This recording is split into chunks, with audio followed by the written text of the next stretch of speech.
Not the level of seriousness.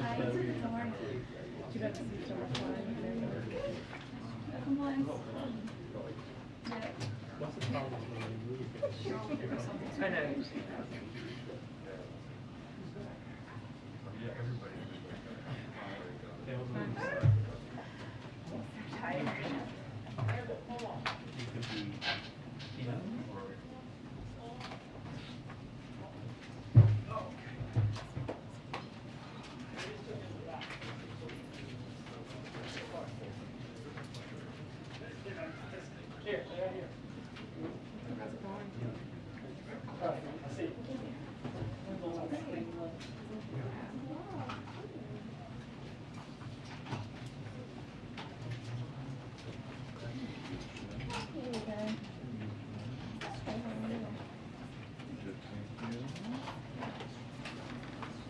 Hi, everyone.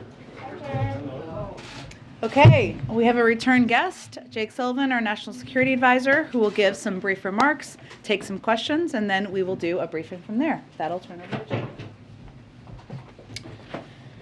Hi, everyone. I hope you guys are doing well. With apologies to Jen and to you, my remarks are not going to be so brief because I have a number of points I want to get through before opening it to questions. First, you heard the president today condemn in powerful terms the atrocities committed by Russian forces retreating from Bucha and other towns in Ukraine. The images that we see are tragic, they're shocking, but unfortunately, they're not surprising. We released information even before Russia's invasion, showing that Russia would engage in acts of brutality against civilians, including targeted killings of dissidents and others they deemed a threat to their occupation.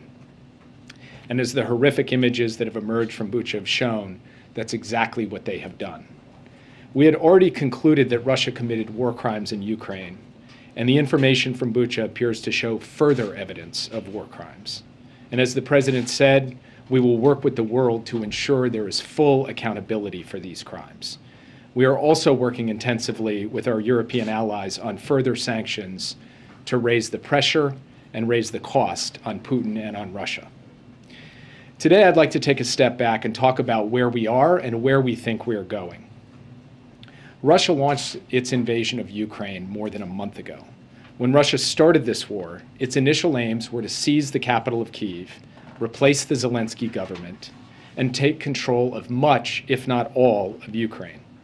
Russia believed that it could accomplish these objectives swiftly and efficiently.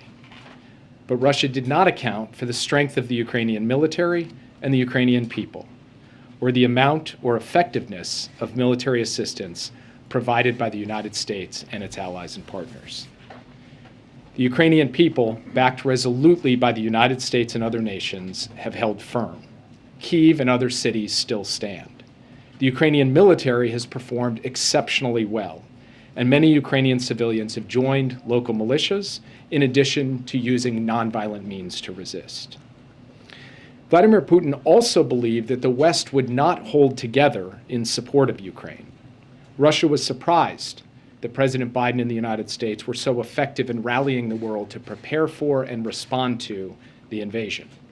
And after President Biden reinforced and reinvigorated Western unity at a series of summits in Brussels just 11 days ago, the Russians have now realized that the West will not break.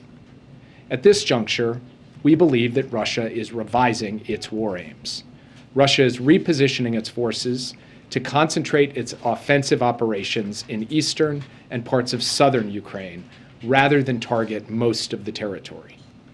All indications are that Russia will seek to surround and overwhelm Ukrainian forces in eastern Ukraine. We anticipate that Russian commanders are now executing their redeployment from northern Ukraine to the region around the Donbass in eastern Ukraine.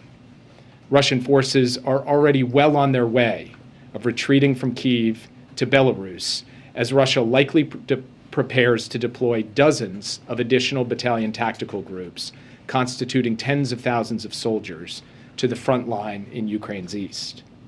We assess Russia will focus on defeating Ukrainian forces in the broader Luhansk and Donetsk provinces, which encompasses significantly more territory than Russian proxies already controlled before the new invasion began in late February. Russia could then use any tactical successes it achieves to propagate a narrative of progress and mask or try to discount or downplay prior military failures. In order to protect any territory it seizes in the east, we expect that Russia could potentially extend its force projection and presence even deeper into Ukraine beyond Luhansk and Donetsk provinces. At least, that is their intention and their plan. In the south, we also expect that Russian military forces will do what they can to try to hold the city of Kherson, to enable their control of the water flow to Crimea, and try to block Mykolaiv so that Ukrainian forces cannot proceed to retake Kherson. In the north, Russia will likely keep pressure on Kharkiv. During this renewed ground offensive in eastern Ukraine, Moscow will likely continue to launch air and missile strikes across the rest of the country to cause military and economic damage, and frankly, to cause terror, including against cities like Kyiv, Odessa, Kharkiv, and Lviv. Russia's goal in the end is to weaken Ukraine as much as possible. Russia still has forces available to outnumber Ukraine's, and Russia is now concentrating its military power on fewer lines of attack. But this does not mean that Russia will succeed in the east. So far, Russia's military has struggled to achieve its war aims, while Ukraine's military has done an extraordinary and courageous job demonstrating its will to fight and putting its considerable capabilities to use. The next stage of this conflict may very well be protracted.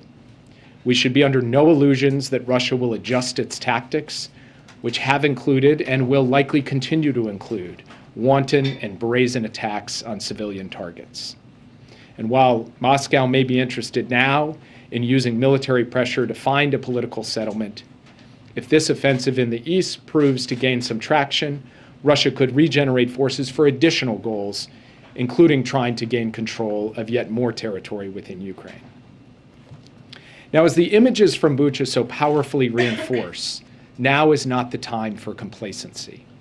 The Ukrainians are defending their homeland courageously, and the United States will continue to back them with military assistance, humanitarian aid, and economic support.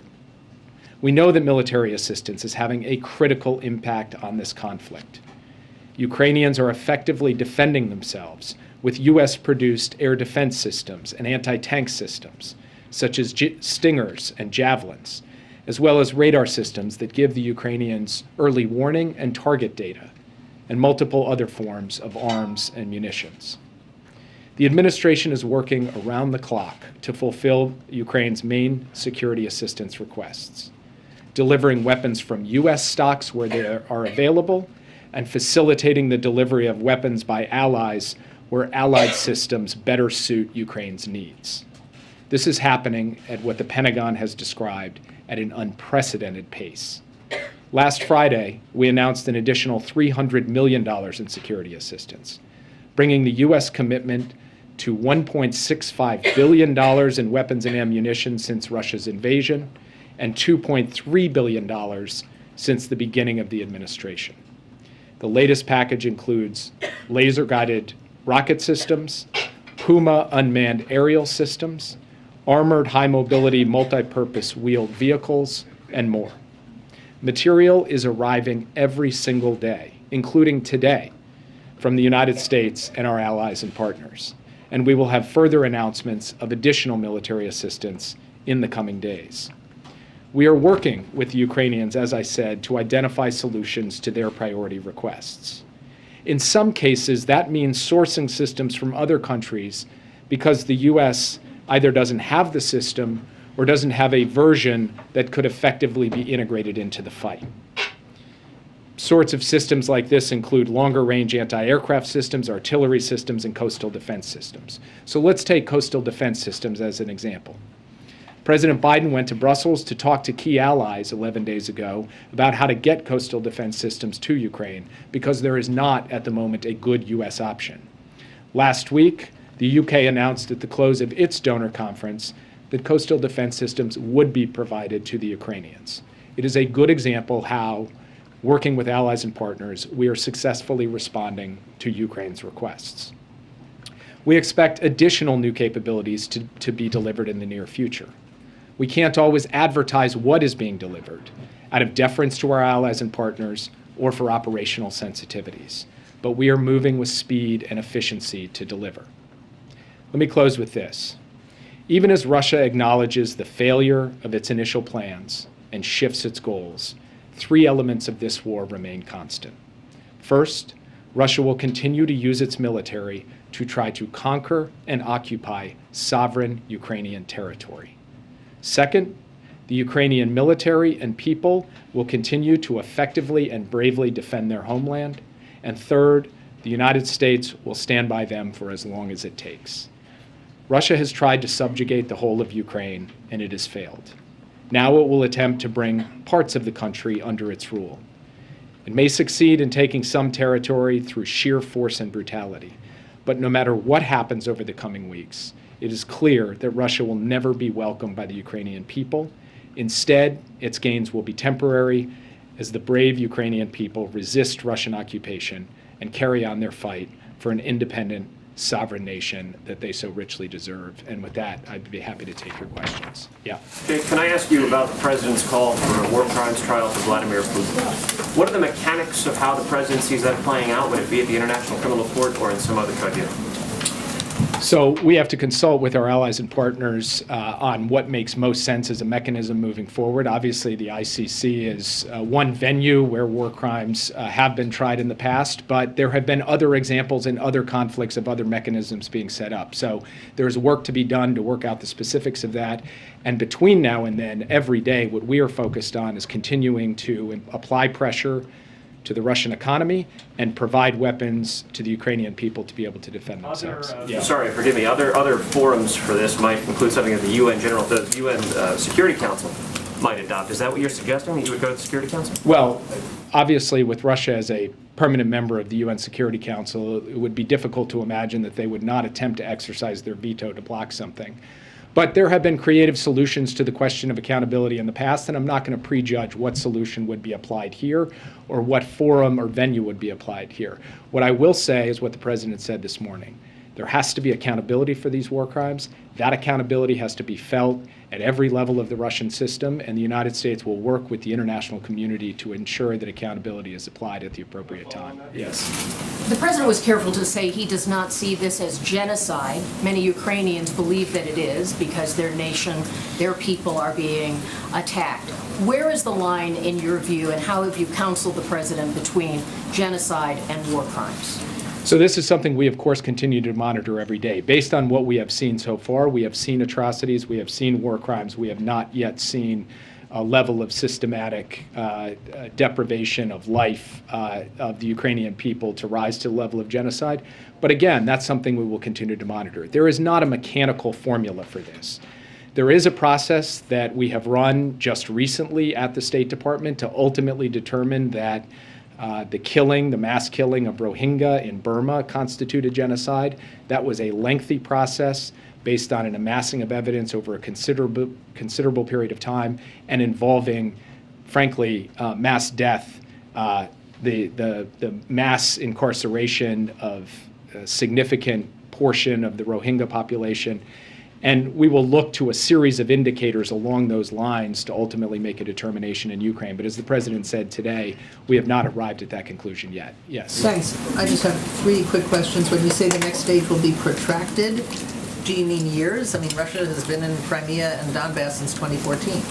What's protracted? So we can't predict, but I would just say that so far this conflict has lasted a little more than 5 weeks. And yet, in that time, we've seen an enormous amount of killing and death, and also an enormous amount of bravery and success on the part of the Ukrainian forces. What I'm saying when I say protracted is that it may not be just a matter of a few more weeks before all is said and done. That first, quote-unquote, phase of the conflict, if the Russians put it, was measured in weeks. This next phase could be measured in months or longer.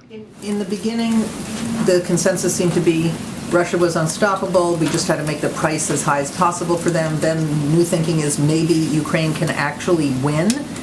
Do you agree with that? And what would winning look like? So we believe that our job is to support the Ukrainians. They will set the military objectives. They will set the objectives at the bargaining table. And I'm quite certain they are going to set those objectives at success. And we are going to give them every tool we can to help them achieve that success. But we are not going to define the outcome of this for the Ukrainians. That is up for them to define and us to support them in. That's what we're going to do. And we do have confidence in the bravery, skill, and capacity of the Ukrainian armed forces and the resilience of the Ukrainian people. One quick thing on chemical weapons. The president and other allies have promised consequences without saying what they would be. Last time Russia used chemical weapons, there were sanctions, but not very stiff ones. Are you ready to define consequences? So I'm going to say the same thing I've said from this podium that the president has said from a podium down the hall in this same building, which is that Russia will pay a severe price. We have communicated to them directly.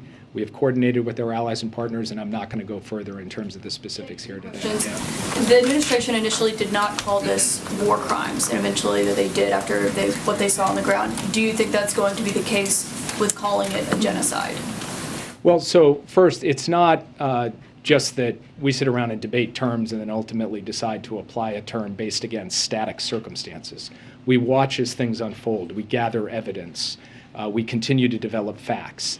And as we gathered evidence and as we got the facts together, we ultimately came to the conclusion that war crimes were committed. And in fact, I would say on this front, President Biden was a leader. He went out and said, Putin is a war criminal. And many of you raised your eyebrows at that. Many people out in the public raised their eyebrows at that. And now you see the scenes coming out of Bucha today. And so he's not going to hesitate to call a spade, to call it like he sees it, and neither is the U.S. government.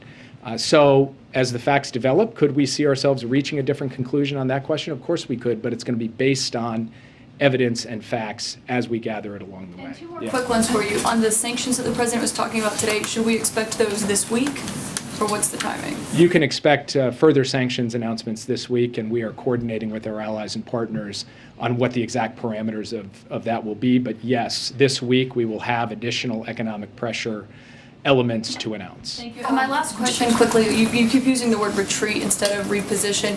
How much is that in part due to the spring conditions, the muddy conditions that are on the ground in Ukraine? The reason I use the phrase retreat is just kind of quite simple common sense. It's not some fancy technical military term. It's a term that all of us understand, which is if you run pell-mell for an objective and you get stopped and then you start to get beaten back and then you withdraw, you pull out, that's what I would call a retreat. That's what happened to the Russians in Kyiv. They attacked Kyiv, they failed, they started to get beaten backwards by the Ukrainian military, and they ultimately retreated back across the border into Belarus. Now, with those forces, as I said in my opening comments, they are not intending to stand pat. They are going to reposition those forces to go after a different objective, a scaled-down objective, but nonetheless a dangerous and disturbing objective, which is to conquer and occupy territory in eastern Ukraine. And now it's our job to help the Ukrainian people have the tools they need to be able to stymie that objective. That is what we're intent on doing at this time. Thank you. I know you're not willing to call it a genocide, but does the U.S. government have information that you can that you can use to independently corroborate Ukraine's allegations about atrocities in Bucha? So we have obviously got access to a lot of the information that you all have. We also have information that the Ukrainians have provided us directly, and we will also work with fact finders, independent fact finders as we go forward to get to a level of documentation that allows us to help build very strong dossiers of evidence for war crimes prosecutions, and that is what we intend to do. Now, on the question of the genocide determination, obviously we will continue on a daily basis to have consultations with the Ukrainians to reach determinations, and if at some point we reach the judgment that there in fact has been a level of atrocity, a level of killing, a level of intentional activity that rises to meet our definition of genocide, we'll call it for what it is. We have never hesitated to call out the Russians for what they have done in Ukraine, and we will not start now. Sorry, one quick question on France, Jake. They have suggested that a hefty EU-wide tariff should be imposed as opposed to a blanket ban on Russian energy imports into the EU. Does the U.S. support that, and will that be part of what you're planning to do next in terms of sanctions? We are having conversations as I stand here at this podium with senior officials in the main European capitals as well as in Brussels on the full range of sanctions options, including sanctions options or pressure options that relate to energy. I'm not going to negotiate that out at this podium. We want to make sure that we're able to pull together a consensus along with the rest of the European Union. The Kremlin is denying the images out of Bucha, saying that they don't show any kind of apparent execution. What is the U.S. doing to try and expose Russia's actions to its own citizens? I mean, what can we do to sort of fight this information war? Well, first, I would note that the Kremlin is working overtime to close down the information space inside of Russia, which is not exactly the action of a strong and confident government that feels really good about the story that it would be telling if it were allowing independent news sources to come in. Second, we are, of course, supporting through a variety of means the provision of information about these atrocities and about the entire effort by the Russians to unjustly and unlawfully invade a sovereign neighboring country, not just to the Russian people, but to people everywhere. We will continue to do that. And just to be clear, is it your sense that the atrocities that we're seeing in Bucha are based on orders coming from Putin or his senior military officials, or is there a chance here that this is sort of Russian forces acting on their own, and is there even a distinction? I don't want to get into the specific intelligence related to Bucha at this point, but what I will say, as I said at the outset, is even before the invasion happened, we shared information with the public, with the press, including from this podium, that Russia was intending, as a matter of policy, not as a matter of one guy in a unit in a suburb of Kyiv, but as a matter of policy in this war, to kill dissidents, to kill those who caused problems for the occupation, and to impose a reign of terror across occupied territories within Ukraine. That is what we are seeing play out. So no, we do not believe that this is just a random accident or the rogue act of a particular individual. We believe that this was part of the plan. We declared it from this podium as part of the plan, and now we are seeing it play out in real life in living color in these terrible, tragic images we are seeing come from Bucha. Yeah. Thanks. So I know you don't want to talk about possible venues for a war crimes trial, but can you talk a little bit about the evidence gathering aspect of it? That's going to be crucial to combating disinformation and what Russians will say that Ukrainian rebels are fighting us. That was legitimate warfare. What happened, that could be a tactic they're taking. So can you walk us through the evidence gathering, who's doing it, other people on the ground gathering evidence? How long does that take to sort of build a case, and what does that look like? So I will directly answer your question, but I also think it is important for our team at the State Department, which will take the lead on this, including our Global War Crimes Coordinator, to give you a fully elaborate answer to this question in technical detail so that everybody understands exactly how this process works. But with that being said, there are four main sources of information that we will develop in an effort to help build the case for war crimes. The first is the information we and our allies and partners gather, including through intelligence sources. And we actually, within our intelligence community, had previously stood up a team to be able to document and analyze war crimes and work closely with the State Department in doing so. And we're also coordinating with key allies and partners who have their own capacities. The second is what the Ukrainians themselves will do on the ground to develop this case, to document the forensics of these tragic and senseless killings in this particular instance and in other instances across Ukraine. The third is international organizations, including the United Nations, but others as well, prominent international non-governmental organizations with real credibility and expertise in this area.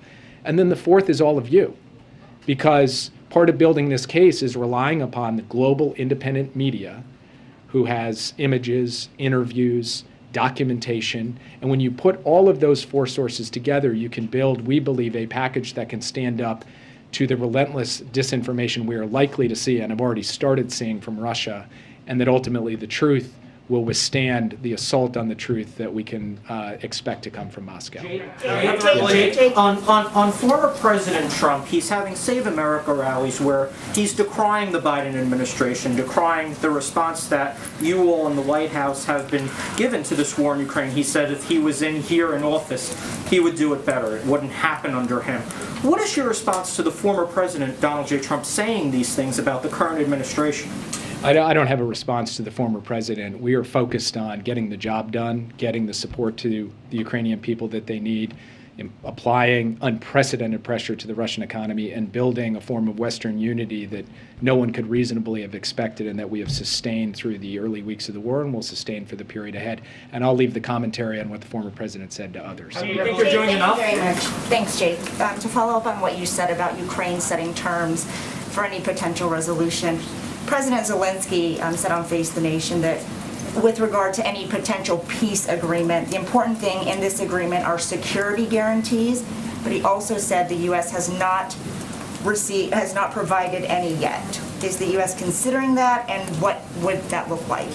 So we are in regular contact, and by regular I mean near daily contact. I personally am in near daily contact with my counterpart in the Ukrainian government, and we are talking constantly about how we can support a negotiated solution that defends Ukraine's sovereignty and territorial integrity.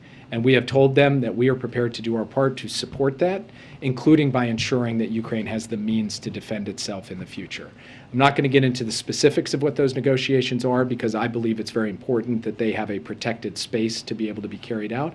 But you can rest assured that the United States is actively working in consultation with Ukrainians to support their efforts at the peace table. And then a question on the sanctions. You just said that you're under no illusions that Russia will adjust its target. So what function will an additional sanctions package have when you announce it? So I would say two things about the sanctions. One is that sanctions are intended to impose costs so that Russia cannot carry on these grotesque acts without paying a severe price for it.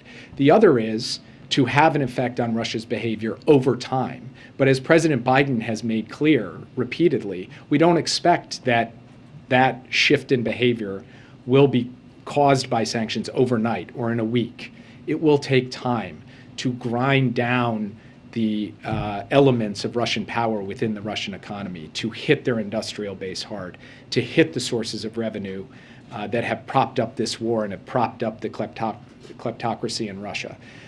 That's going to take some time to play out. But there's no better time than now to be working at that so that the costs end up setting in and that ends up sharpening Russia's choices.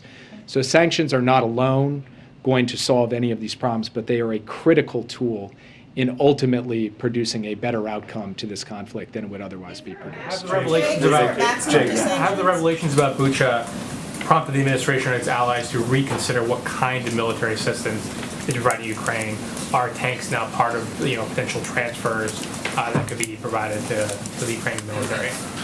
So I'm not going to get into certain specific systems because, as I said at the outset, there are operational sensitivities and the sensitivities of our allies and partners for why we wouldn't speak about a particular capability like tanks. But I will say this.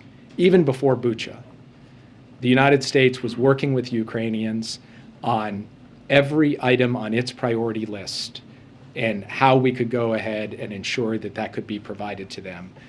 The only capability that we have discussed with them where there has been a difference in perspective that has been played out in living color in this podium many times over has been the question of direct facilitation from a U.S. airbase in Germany into contested airspace over Ukraine of MiG-29s. Otherwise, before Bucha, we were working with them on a wide range of capabilities, including some capabilities that people here were writing we weren't prepared to provide. That wasn't right.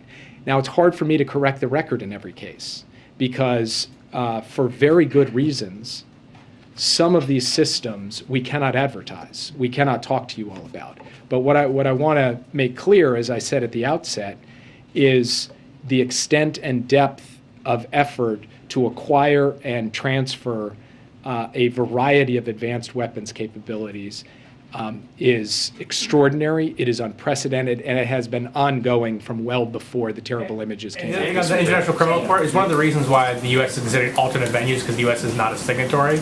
And does that undercut the U.S. push to hold Putin accountable with a war crimes trial of some kind when the U.S. is not a signatory to the International Criminal Court? The U.S. has in the past been able to collaborate with the International Criminal Court in other contexts, but despite not being a signatory. But there's a variety of reasons one might consider alternative venues as well beyond the specific relationship between the U.S. and the ICC. Most importantly, this is not a decision the United States is going to make by itself. We're not going to make the call out of Washington for the appropriate venue for accountability. That is going to be done in consultation with allies and with partners around the world, and I don't want to prejudge those conversations. They're ongoing.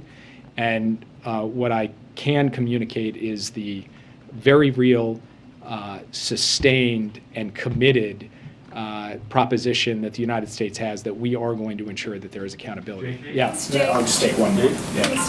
The U.S. had rejected Poland's plan for a peacekeeping force to protect civilians. Is that something that's being reconsidered given what we've seen of these atrocities? And is there any talk among the allies to do some sort of force to help protect the civilian population? So I don't quite accept the premise of the question. There have been various peacekeeping proposals floated. None of them have ever been given full shape or been kind of formally put forward and suggested should actually be implemented. And so we continue to consult with our allies and partners, including Poland, on what makes sense going forward. We have not yet seen a proposal that actually has been fleshed out that could be operationalized. The one thing that the United States has made clear throughout this is that it is not our intention to send U.S. soldiers to fight Russian soldiers in Ukraine, but in terms of the supply of capabilities, in terms of other steps to support the Ukrainians, and to do our best to protect civilians in Ukraine, we continue to look at every possible option, including in consultation with our partners on that. And I'll leave it there. Thank you, guys. Thank you, Jake, so much for joining us. Thank you. Come again, please. He will, I'm sure. He's probably our most frequent guest. I don't know if you I probably owe him something for that. Okay, a couple of items for all of you at the top. Today, Vice President Harris and administration officials announced the Biden-Harris Action Plan for building better school infrastructure. By leveraging funds from the Bipartisan Infrastructure Law and the American Rescue Plan, this action plan will activate the entire federal government to support students' health and learning, from upgraded HVAC systems to electric school buses, from on-site solar energy installations to safe routes to school. Also wanted to note, in light of the President's event on trucking, a couple of details or facts for all of you. 2021 was the best year for trucking growth, jobs growth since 1994, and December 2021 through February of 2022 was the best 3-month stretch for long-distance truck hiring since the 1990s. Thanks to the efforts of the Department of Transportation, we doubled the issuance of commercial driver's license issuances in January and February 2022 compared to the prior January and February of 2021, and over 100 employers, including Domino's, Frito-Lay, and UPS, launched registered apprenticeship programs in the past 90 days. This could result in more than 10,000 additional apprenticeships nationwide, which of course get more people, more truckers trained, more trucks on the road, more goods moving around and onto shelves across the country. Also wanted to note, I think you all saw this, but just to confirm for all of you, tomorrow the President and Vice President will be joined by former President Obama to highlight how the Affordable Care Act continues to lower health care costs for American families. This will be the first time former President Obama returns to the White House since leaving office. Since we've taken office, since President Biden has entered office, we've taken big steps to reduce health care costs and expand access to health care for the American people. And how President Biden and former President Obama both see the Affordable Care Act is an example, a shining example of how government can work for the American people. Not only did it ensure that millions of people had access to affordable health care, but it has been an opportunity to build on that and make changes and make improvements over the course of time, which of course is what they will talk about tomorrow. But even since the president took office, through the American Rescue Plan, we lowered premiums for 9 million Americans, the biggest expansion of affordable health care since the ACA. We've made affordable health coverage more accessible during the pandemic through the opening of the special enrollment period, which enabled nearly 3 million Americans to have access to newly sign up for coverage under the ACA. And President Biden has overseen the most successful open enrollment period in history last year, with a historic 14.5 million Americans signing up for ACA coverage, and another million people signing up for the basic health care program. So tomorrow they'll announce more steps. I'll also note, as they did every week when former President Obama was president and President Biden was vice president, that's a mouthful, they will have lunch tomorrow as well, as they used to do on a weekly basis. I would note they continue to talk regularly. They are real friends, not just Washington friends, and so I'm sure they will talk about events in the world as well as their families and personal lives. So I'll try to get around the room as best as I can, but Chris, why don't you kick us off? So one question on Title 42. Some Republican attorneys general are suing the administration over the plan to lift it. What is the administration's response, and administration concerned that this would end up blocking the push to lift the order?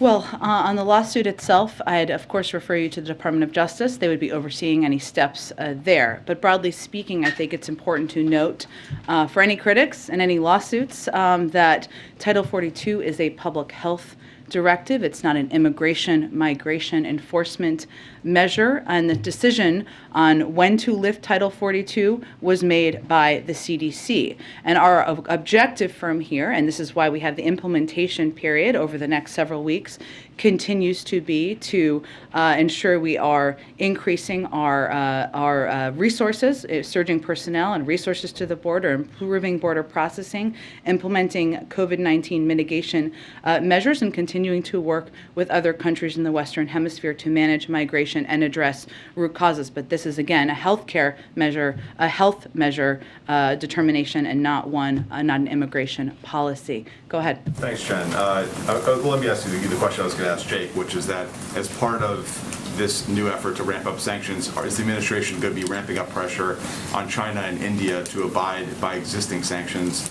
And what does that look like? I know Dileep Singh was just in India. Are you going to intensify some criticism of them and others who haven't done so?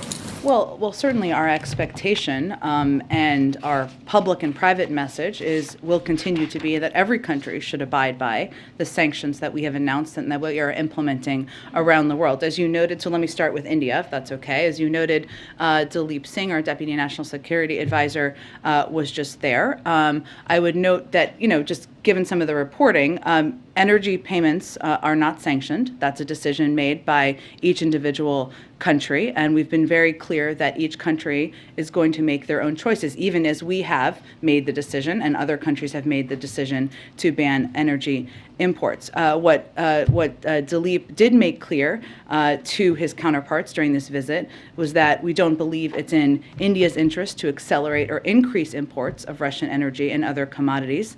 Right now, just to give everybody the full scope of it, India's imports of Russian energy represent only 1% to 2% of their total energy imports. So while he explained both the mechanisms of our sanctions and reiterated that any country or entity should be abiding by those, we also made clear that we'd be happy to be a partner in reducing their reliance or even their small percentage of reliance on that. As it relates to China, I know that Jake spoke to this the last time he was here. Our assessment hasn't changed on that front, but we continue to convey the same expectations of abiding by sanctions. And then on COVID funding, the reports that the Republicans and Democrats in the Senate are nearing a deal on a $10 billion package that doesn't include global aid. Is a package of that size and that doesn't include global vaccine assistance something that President Biden could sign into law?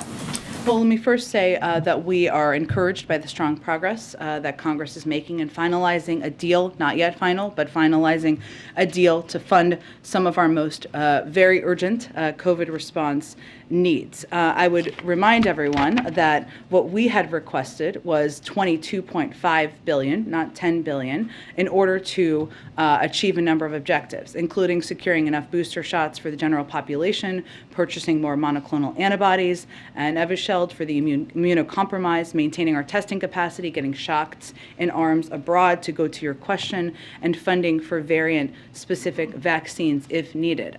So this does not, will obviously not meet all of those needs, dire needs in this country, and certainly our objective would continue to press for funding for international support for ensuring we continue to be the arsenal of vaccines in the world, regardless of what this final package looks like. I'd note that the reason that's so important is not just because of the need to have vaccine doses. It's because we need to, there are countries around the world who are refusing our vaccine doses because they don't have the mechanisms, the know-how, and the capacity to be able to distribute those doses. So that funding that we've been requesting, we'll continue to press for, would be accounting for that as well.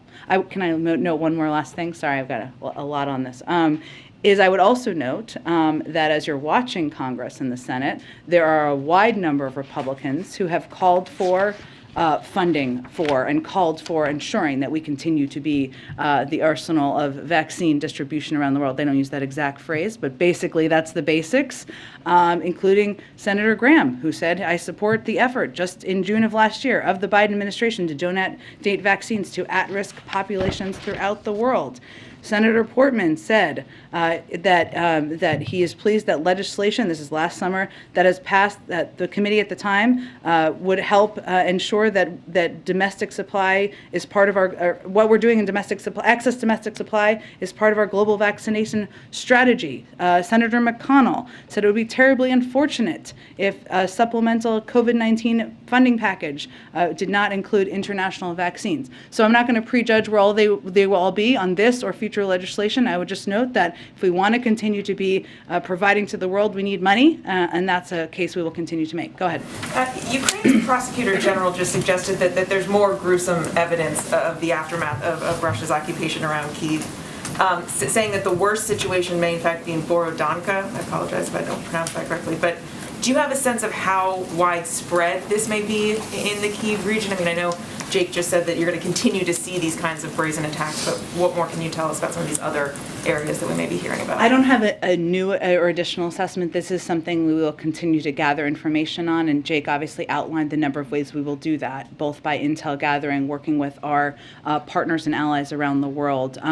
But I would also note, Mary, to go back to your earlier question, that the fact that we're seeing these horrific images from Bucha around the now around the world, thanks to all of your broadcasts and many global broadcasters. I mean, we have access. There's access to this area. There's not access to a lot of the areas around Mariupol and other areas of Ukraine where we have not even begun to see the impact of the atrocities and the impact of what, as Jake said, President Putin and the Russians made clear they were intending to do from the outset of the war. So while I don't have additional assessment, I would just note that we should brace ourselves for what we may see as we gain greater access and learn more about what atrocities they've implemented. Go ahead. Thank you. The U.S. ambassador to the UN says that tomorrow she's going to go to New York and seek Russia's suspension from the Human Rights Council. Is that the direction of the president? Yes. The president does not believe, he believes it's ludicrous for Russia to be a member of the Human Rights Council. And certainly the ambassador spoke to this today, and while she was on her overseas trip, and she will continue to make the case in her role when she returns to New York. Why not seek to permanently expel them? From the Human Rights Council? I would point you to our UN ambassador on what specific steps, but obviously removing them would be the next appropriate step in the process. Go ahead. Thank you, Jen. So President Biden is talking about putting Putin on a wartime trial. Does he expect Putin to turn himself in to stand trial, or does he think somebody's going to have to go into Russia and arrest him? Well, without getting into the mechanisms, which I know were the good questions everybody was asking our national security advisor, there is precedent in the past of how this process can work. We're not going to prejudge what the process would work or what steps would be taken through an international legal process. So that's not quite where we're at right now, Peter, and I can't give you a sense of the mechanisms of if convicted, what would happen. Okay, a question about college sports. In some places like the Ivy League now, there are biological males competing against women. Does the White House think that is fair? Well, I would note that we're not the governing body for the NCAA or any other system out there that I believe you're probably referring to the case over in swimming in the NCAA. We understand how important sports are to student athletes across the country, but the NCAA obviously puts these policies in place.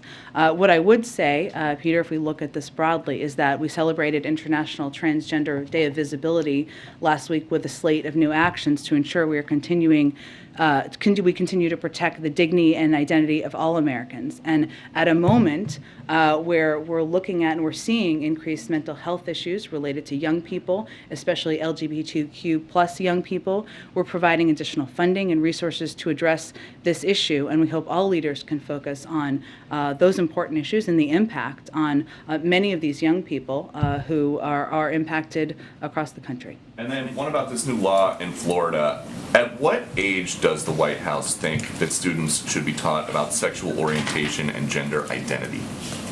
Well, I would say, first of all, Peter, we have spoken to the Don't Say Gay bill in the past, I believe is what you're referring to, and made clear that as we look at this law, what we think it's a reflection of is politicians in Florida propagating misinformed, hateful policies that do absolutely nothing to address the real issues. The Department of Education is well positioned and ready to evaluate what to do next, and its implementation, whether its implementation violates federal civil rights law. But I would note that parents across the country are looking to national, state, and district leaders to support our nation's students, to ensure that kids are treated equally in schools, and that is certainly not, this is not a reflection of that. And so just the last one.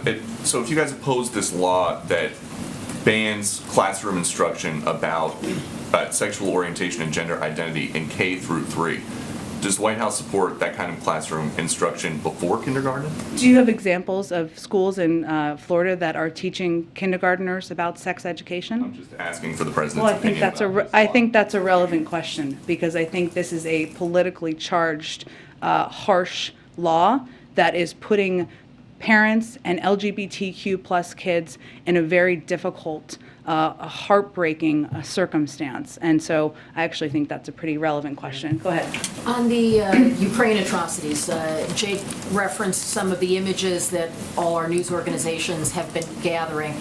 Is the administration able to gather other and document other cases that you have assembled that we may not be aware of in terms of this collection of data on war crimes, rapes, murders, things like that we have not yet seen? Is there more data? On the ground, you mean? Yes. So I'm sure you've seen, Kelly, that the EU announced their intention to send a team there, which obviously hasn't happened yet, but that was an announcement made earlier today. Certainly through intel gathering, we likely do have access to different types of information. We've declassified a range of information over the course of time, which I would expect we continue to do. We will continue to do. Right now, I can't give you an assessment of what we may know that you don't know, but I would just say and reiterate what Jake said, which is we're going to use every tool at our disposal we can. Some of that is through intel channels. Some of that is, of course, working with our counterparts around the world to gather as much data and information as we can. It is difficult, to go back to an earlier question, given that we need access, or even our European friends and partners need access to gather, but it is vital, it is important, and we are going to do everything we can to support those efforts from here. And if the Russians are able to take some territory in the east and have greater stability of their control there, would it ever be the U.S. position that that could be a stable outcome, or is maintaining the current map of Ukrainian sovereignty what the West would want? Sure. Well, it's going to be up to the Ukrainians and Ukrainian leaders to determine what the diplomatic path forward looks like here, what discussions, what negotiations they are comfortable with. What our objective is, and what tool we feel we can most be effective at, I should say, is supporting them and strengthening their hand in these negotiations. And that includes not just the economic support, the military support. I would note over the course of the last couple of days, the Department of Defense announced an additional additional package beyond what was announced just a few weeks ago. So we're going to continue to do that. But in terms of the negotiations and what they would be comfortable with, we're here to support them, and we're not going to predetermine that. Go ahead. Thanks, Jen. Just last week, you said that the U.S. is sending a protective gear to Ukraine to help shield Ukrainians from chemical weapons use. Have those deliveries been made, or have they started? Is there any timeline specifically for those deliveries? Because Jake did mention that deliveries have started. Sure. I can check for you a status of that. We try to do it in an expedited manner, and we still have means of getting equipment, of a range of equipment to people who need it on the ground, and I can check if that equipment has been delivered or is in process, I guess you're asking. Yeah. And I have a quick question on Elon Musk and him picking up a 9% stake in Twitter, which makes him the largest shareholder in the company. Obviously, the White House uses Twitter quite extensively, and Musk has been very critical of President Biden. I'm wondering if there is perhaps any recalibration of the use of the platform, or to what extent, the White House is using Twitter going forward. That's a decision of a private sector leader. I don't have any specific comment on it, but I expect we will continue to use Twitter, as you all will as well, I would expect. Go ahead. Thanks, Jen. I was wondering if you could elaborate a little bit more on President Biden and former President Obama and their relationship, and how often and how they communicate. And you had mentioned that they are real friends and not just Washington friends. But given that they only live a few miles apart, why is this the first time that the former president has been invited to the White House? Well, I would say first, I have known them both for some time, and I watched their friendship grow over the course of the period of time when the president was vice president and when the former president was president. And why I noted that at the top is because I think people who didn't have the seat I had may just think that it's like inviting any former president to the White House, and it certainly is not that. They talk on the phone. They do that on a regular basis. I'm not going to give you the number of times they've had conversations, but I would note they consult on a range of issues, but also about their families and things happening in their personal lives. And, it's not a relationship of obligation. It's one where they developed a deep and close friendship through the course of their time serving together, and that has continued. And tomorrow is, of course, exactly the right time to have the former president come here, given this is one of the proudest accomplishments that they worked on together, they shared together, and it is emblematic of their shared view and belief that government can work for people, and it can work for the American people. And this is an example of building on a success from more than 10 years ago and making it better over time. So, and I suspect that former President Obama will be back when there is a portrait unveiling, and perhaps for other engagements here as well in the future. Go ahead, Karen. Thanks, Jen. Can you tell us how the president or the president's engaged with lawmakers in the last couple of days on the COVID funding deal, and has he talked to any Republicans on this? I'm not going to give you an outline or a detail of people he's spoken to. I will note that it's rare that I am in the Oval Office on any given day where he doesn't just pick up the phone and call a member of Congress, often a Republican, at least when I'm in there, to talk to them about a range of priorities. This is clearly a huge focus for the president because of the dire need we have at this moment to get this funding through, and the fact that we are already at a point where we have had to halt, delay a range of programs and purchases that we feel are imperative. I would note that on the global side, we already need to stop plans to expand the global vaccination initiative to more countries. We'll also have to immediately scale back our global efforts to provide life-saving tools. This is a little bit of what I mentioned earlier, like oxygen systems, antiviral pills, things that can cut death rates by 90% for the unvaccinated. And I would also note that even as we're very encouraged by the progress, we're going to need more, because our objective here is going to continue to be ahead of the process and be ahead in planning to make sure we can have funding for antivirals, the vaccines needed for people for many months to come. And just to be clear, so he has been talking on this specific issue? He's been engaged with a range of members about a range of issues. This is a huge priority. I'm just not going to get into the details of what those calls look like. Go ahead. Thanks, Jen. I just wanted to clarify on what I was asking Jake there, because it sounded like at the and he was leaving open the possibility of U.S. boots on the ground to protect civilians in Ukraine or to protect the supply chain? I don't think that was his intention. He did say in terms of the supply chain or civilians that you're discussing all possibilities with allies. Nothing has changed about the president's view about boots on the ground. Go ahead. Okay. So the jobs report came out on Friday. Inflation is at 7.9%. It shows average hourly wages went up 5.6%. I wonder what the level of concern is for the president and the White House that people will stop spending because the stuff they want is more expensive, and that leads us to a recession. Well, I would say on the latter part of your question that what we know is that the economy is strong. Our recovery has been strong, and that continues to be. While we of course are monitoring progress and where we have concern, including rising costs and obviously the need to continue to address inflation.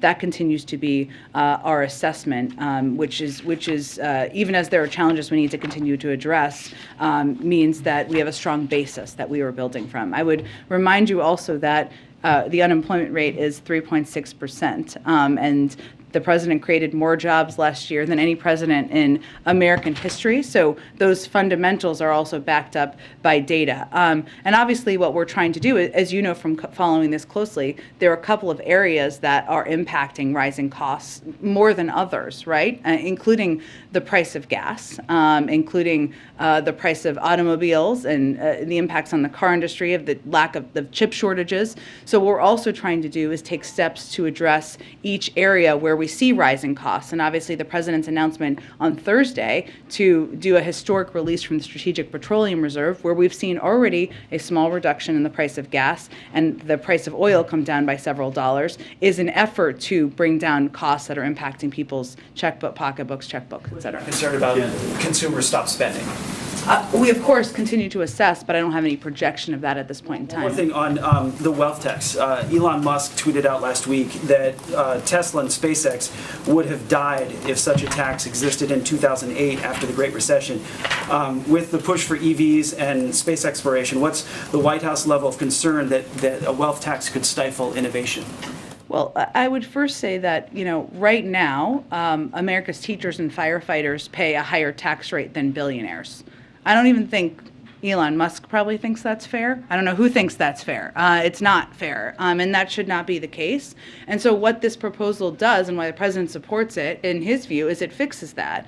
And this would close an unfair tax loophole and promote economic growth by encouraging productivity, enhancing investments. And really what it does, to get into the nitty-gritty of it, is, right now the super wealthy, billionaires, I think everyone considers them super wealthy, are able to access the value of their assets even if they never sell them in order to finance lavish consumption. And right now, billionaires with unrealized gains borrow against their assets during their life at ultra-low interest rates. And when they die, they get a step up in basis and no taxes paid on the appreciation of their asset. In other words, their income is never taxed. That's not fair. And I think what the president's trying to do, and what many senators and others support, is closing that. Why that should impact a lack of innovation, I think there should be more explanation on. This is trying to make the system more fair. Go ahead. Oh, sorry, we shall come back to you. Go ahead in the middle. Thank you, Jen. 18 U.S. senators have written President Biden urging him to designate Cameroon for TPS. Is that something he's willing to do?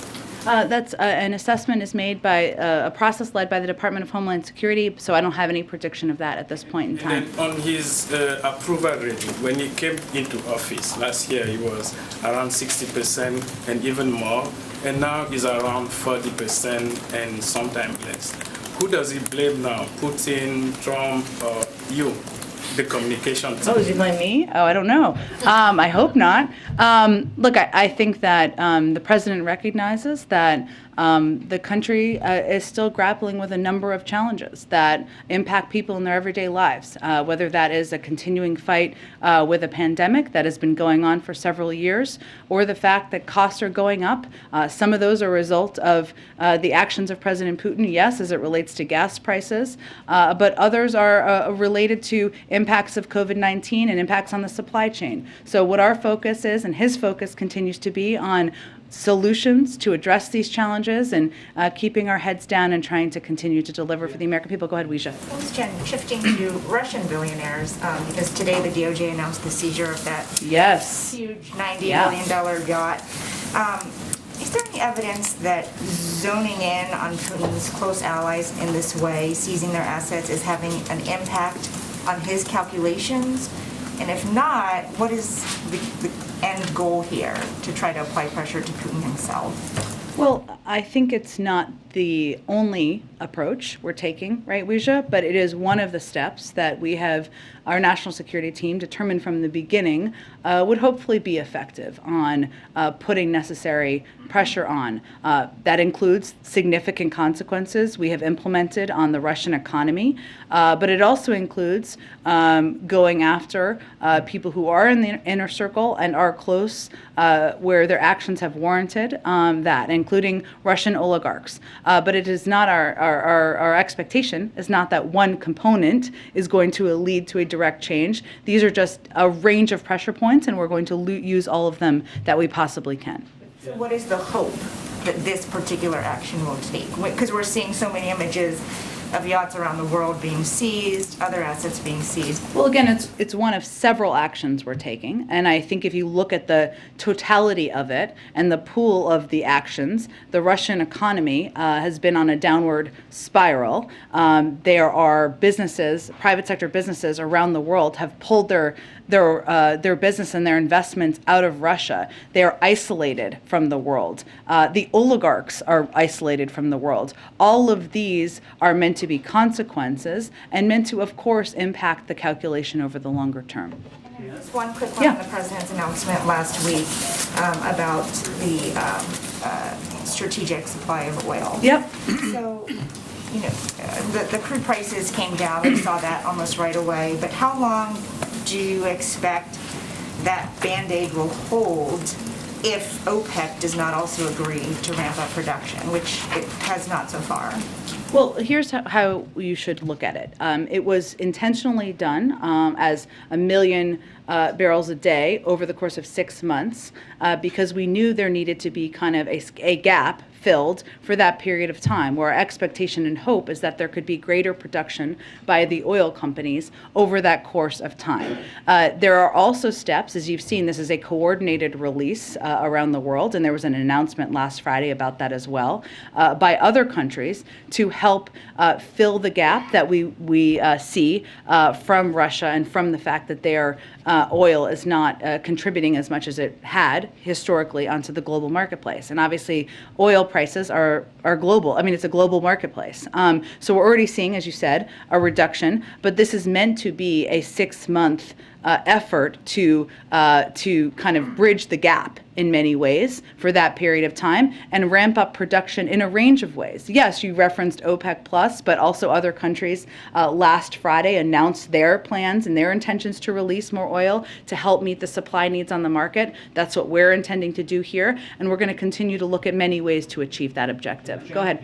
Iran over the weekend said that the deal was close. We heard something different from U.S. officials only days before that. So what is the current assessment of that deal?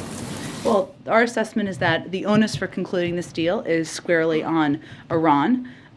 Together with our European allies, the United States has negotiated the roadmap for a mutual return to compliance through the Vienna talks. The president will re-enter the deal if it's in our national security interests, and both ourselves and our allies are prepared to conclude a strong agreement if Iran is prepared to do the same. What we've seen, however, is that Iran has raised a number of issues that have nothing to do with the mutual compliance under the nuclear deal, and that is where our focus and our objective is. So we would encourage Iran to focus on the deal negotiated in Vienna rather than seeking to open issues outside the Vienna context or casting blame, of course, on others for a pause in the talks. Is the White House making any push this week, last-minute push, to get another Republican or two to support Judge Jackson? And secondly, if you could reflect on what Senator Graham said about if Republicans were in control, that she wouldn't even get a hearing. Let me say on the first part that our view continues to be that Judge Jackson's credentials, her record, warrant bipartisan support.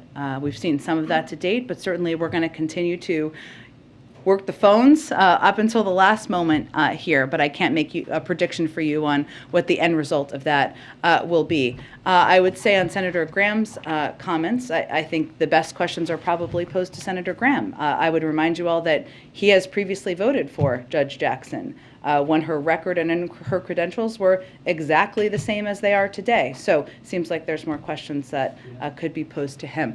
Go ahead. As a follow-up on the Supreme Court confirmation hearing, Republicans have said that they wanted to, this would be a respectful and fair process, and it's been very contentious. Given Senator Graham's comments, what do you think is the nature of the Supreme Court as we look ahead for future, not just this Supreme Court nominee, but for future nominations, given the contentious comments from Senator Graham? Well, look, I think that our view continues to be that qualified nominees, those who meet every objective bar of qualification, of background, should be considered and treated with fairness as they go through the process. That's how President Biden is going to continue to operate, and that's how we would expect every member of the Senate to continue to operate. So obviously his comments are disappointing, but our focus needs to continue to be on supporting Judge Jackson and her path to the Supreme Court. Go ahead. Thanks, Jen. I wanted to ask two questions, one about refugees and one about the Supreme Court. Sure. On refugees, the 100,000 number that the president put out when you all were in Europe. Yeah. Can you talk about how you arrived at that number and at what preparations are being made at this point to accept those refugees? I haven't seen the State Department really put out a lot of detail yet. Yeah, I expect we'll have more soon, and I think the understandable questions are kind of the prioritization and how the process will work and what the models will be. All very good questions, and we're just working through the final pieces of the policy process at this point in time. In terms of the number, it doesn't mean we will reach that number. As you know, while there have been a startling number of refugees, individuals who have been kicked out of their homes because of the Russian invasion of Ukraine. The vast majority of them want to stay in neighboring countries, and that continues to be our expectation. But this is just an effort for us to play a role beyond the historic amount of humanitarian assistance and support we're providing to neighboring countries to ensure that we can find a pathway for those who want to come to the United States to come here too. But we're still finalizing the policy details, and hopefully we'll have more soon on that for you. Go ahead. One more on the Supreme Court. Yep. President Biden was asked last week about Justice Clarence Thomas. I believe he said something, or he said it was up to the Justice Department or the January 6th committee on whether Justice Clarence Thomas would recuse himself from any of those cases, those being the January 6th cases. Judicial ethics mean that the Supreme Court justice generally makes his own decision on recusals. Does the president still agree with the view of the Justice Department or January 6th committee should decide? Has he taken a position at this point on whether Justice Thomas should recuse himself? That's a decision up to the Supreme Court. We don't have an additional position from here. Go ahead. They were friends from the time they were on Foreign Relations Committee together. So in terms of Japan has the largest number of U.S. troops, is there some way that they could be involved as a country that also went through war with this current situation in Russia? And do you know if they've been included in some of these discussions going forward? I know that that they have been included in a part of the conversations, including during President Biden's recent trip to Europe, and that our partnership and friendship with Japan continues as we discuss how to help support Ukraine through the invasion, Russia's invasion. Go ahead. Okay, we have one or two more here. Go ahead. Amid the Ukraine crisis, we know United States and Russia are still working together on Afghanistan issues. Actually, last Thursday, March 31st, there's a meeting in China with the U.S., China, and Russia delegations over this issue. Can you describe the working relations between U.S. and Russia on this meeting, and what's China's role on it? Do you worry China might take advantage of the tension between U.S. and Russia right now? And just so I make sure I'm unpacking your question, what you're asking about a meeting on Afghanistan between Russian U.S. and Chinese officials. I would really point you to the State Department. I'm happy to get more details on it and see. I would note that Russia and China are both members of the P5+1, and obviously we're continuing to pursue a diplomatic deal there as well. So there are other examples of us working even as we are horrified by the atrocities in Ukraine. Okay, last one. Thank you, Jen. Moments ago, you said that it was ludicrous that Russia would be allowed to sit on the UN Human Rights Council. I'm wondering if the president wants to see China remain on that Human Rights Council as well, given that his administration has already made a determination that China is engaged in genocide against the Uyghur people. Well, our focus right now on the international stage on this question is on Russia, given the invasion of Ukraine and given what we're seeing, the photos from Bucha, others that we may see in the future. Obviously, we will continue to press publicly and privately where we have concerns about human rights violations, including as it relates to China. Thanks so much, everyone.